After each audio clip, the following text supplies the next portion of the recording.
नमस्कार विद्यार्थी मित्रांनो, मी प्राध्यापक गणेश कोळकर. आज या व्हिडिओ लेक्चरमध्ये आपण आपलं जी दुसरी सिरीज आहे, ओके, सेकंड सिरीज, त्याच्यामध्ये म्हणजे calculation of quarter deviation in discrete series. Okay, discrete सिरीजमध्ये क्वार्टर डेव्हिएशन कसं काढायचं ते आपण शिकणार आहोत. आणि मराठीमध्ये खंडित पदमालामध्ये चतुर्थक विश्लेषण काढणे हे ना. तर बघा, हा तुमचा प्रॉब्लेम आहे, ही सिरीज आहे, ही फ्रिक्वेन्सी आहे, राईट. तर परत तुम्हाला सांगतो की ही दिलेली सिरीज आहे ही एक तर चढते किंवा उतरत्या क्रमाने असणं आवश्यक आहे.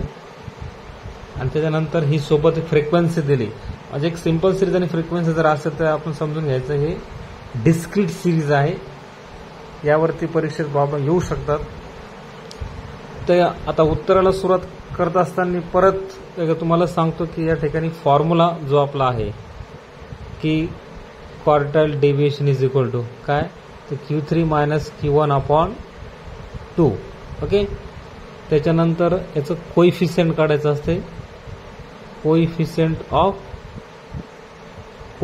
Of QD. त्याचं फॉर्म्युला आहे Q3 minus Q1/Q3 plus Q1, right. आता बघा, उत्तराला सुरुवात करत असताना याच्यामध्ये थोडे स्टेप्स वाढते, तर ती काय आहे, फ्रिक्वेन्सी असल्यामुळे. तर क्युम्युलेटिव्ह फ्रिक्वेन्सी आपल्याला काढावं लागते. जे आपण मीडियन काढण्याच्या स्टेप्स वापरल्या होत्या त्याच या ठिकाणी वापरायच्या, म्हणजे CF काढणे. तर CF काढणे खूप सोपं, याला समावेशक आहे ना, आपण वारंवारिता असं म्हणतो की पहा, सुरुवातीची जी पहिली फ्रिक्वेन्सी 10 आहे ना, 10, ही ॲज इट इज ठेवायची जसं तशी. मग आता हे एक याच्यामध्ये ॲड करायचं. मग 10 आणि 21 किती झाले, हे 1 ला 1 आणि 2 आणि 1 3, 31, 31 आणि 35, 5 आणि 1 6, 3 आणि 3 6, 66 आणि 51, 6 आणि 1 7 आणि 6 आणि 5 11, 117, 117 आणि 64, 7 आणि 4 11, 1 चाला 1 2, 2 आणि 6 8, एकाला हे 1 181, 181 प्लस 72, हे पहा 1 आणि 2 3, 8 आणि 7 15, 5 चाला 1, 1 ला 1 सॉरी 1 आणि 2 3, 8 आणि 7 15, 5 चाला 1, 1 आणि 2 253, 253 प्लस 61, 3 आणि 1 4, 5 आणि 6 11, 1 चाला 1, 314, 345, 4 आणि 5 9, 1 आणि 4 5 आणि 3 अशी 3, 359 प्लस 25, 9 आणि 5 14, 7 चाला 1 6, 6 आणि 2 8 आणि हे 384 आणि हे 385. ही झाली आपली क्युम्युलेटिव्ह फ्रिक्वेन्सी. म्हणजे त्याची टोटल पण आपल्याला 385 येणे अनिवार्य आहे, नसता हे आपलं चुकलं. हे काढल्यानंतर परत जसं आपण आता हे Q3 Q1 वगैरे आहे, हे याचे व्हॅल्यू शोधायचं, सिंपल. तर पहा, सर्वप्रथम आपण या ठिकाणी Q1 काढायचं आहे. तर Q1 काढत असताना the size of n+1 upon second item, sorry fourth item, fourth item, तर TH करून घ्यायचं. फोर्थ आयटम क्वार्टर डेव्हिएशन आपण आहे शिकत आहोत. फोर्थ आयटम पहा, सेम साईज ऑफ, मग n किती आहे, तर आता ह्या ठिकाणी n म्हणजे ही फ्रिक्वेन्सीची टोटल ही घ्यायची असते, ही नाही. हे 10 म्हणजे हे नाही, कारण फ्रिक्वेन्सी आहे या ठिकाणी. तर n बरोबर हे 385, ओके, प्लस 1 अपॉन फोर्थ. मग 385 हे 386, 386 भागिले 4, त्याचा भागाकार जर आपण केला तर 96.5 असा येतो. ओके, 96.5. तर पहा, 96.5 आता लक्ष द्या, तर फार महत्वाचं आहे. मग इथं 96.5 item lies in the CF. पहा, CF मध्ये पाहायचं, ही CF ह्याच्यामध्ये बघायचं किती, 96.5. तर हे लहान आहेत, हे पण छोटे, हे पण छोटे, राईट. म्हणजे ह्या 117 मध्ये हे 96.5 आहेत. ओके, 117 मध्ये आहेत. मग असं इकडं सरळ ह्या पॅरलल जर तुम्ही आले इथं, तर ह्या जो 47 आहे तो आपला आहे Q1. Hence Q1 is equal to 47. तर हे लक्षात फार गांभीर्याने हे लक्षात घ्यायचं आहे की 96.5 हे आता आपण शोधलं तर हे कुठं आहे, 117 मध्ये. म्हणजे 117 आपलं Q1 होणार नाही, तर हे याच्या सिरीजमधलं 47 हे आहे आपलं Q1, राईट. त्याच्यानंतर आता आपण शोधणार आहोत 2 नंबरला Q3. तर same formula, the size of, या ठिकाणी फक्त 3 गुणाकारात 3 into 1 plus 1 upon 4th item. Okay, 4th item.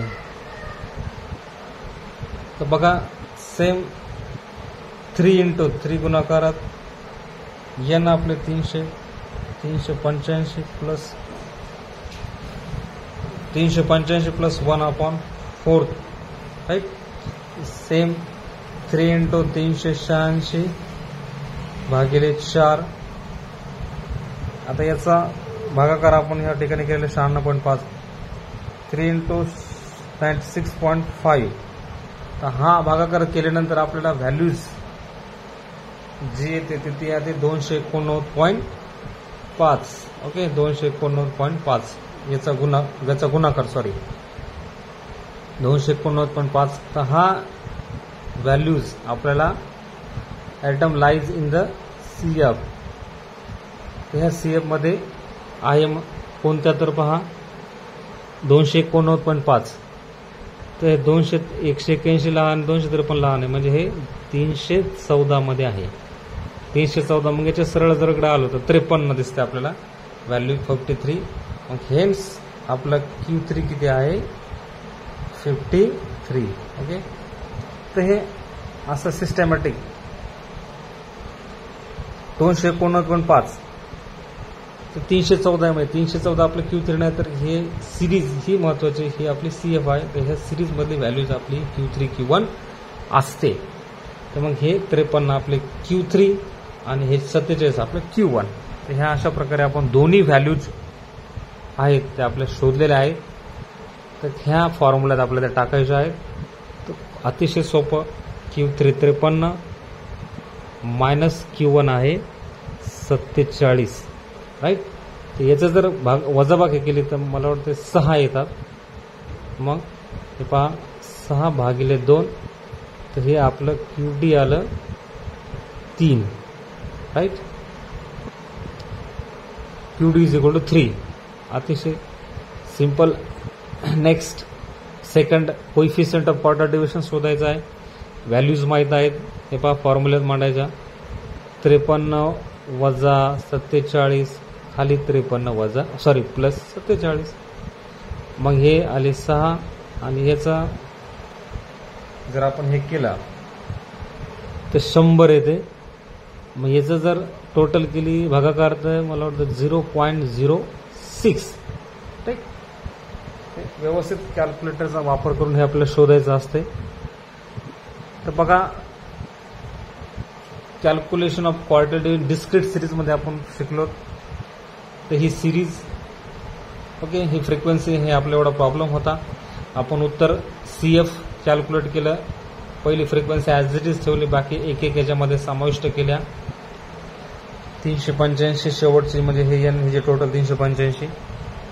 Quarter डिव्हिजनचा formula हा Q3 Q1 ह्या व्हॅल्यूज आपण काढायच्या असतात. तर सर्वप्रथम Q1 काढले आपण.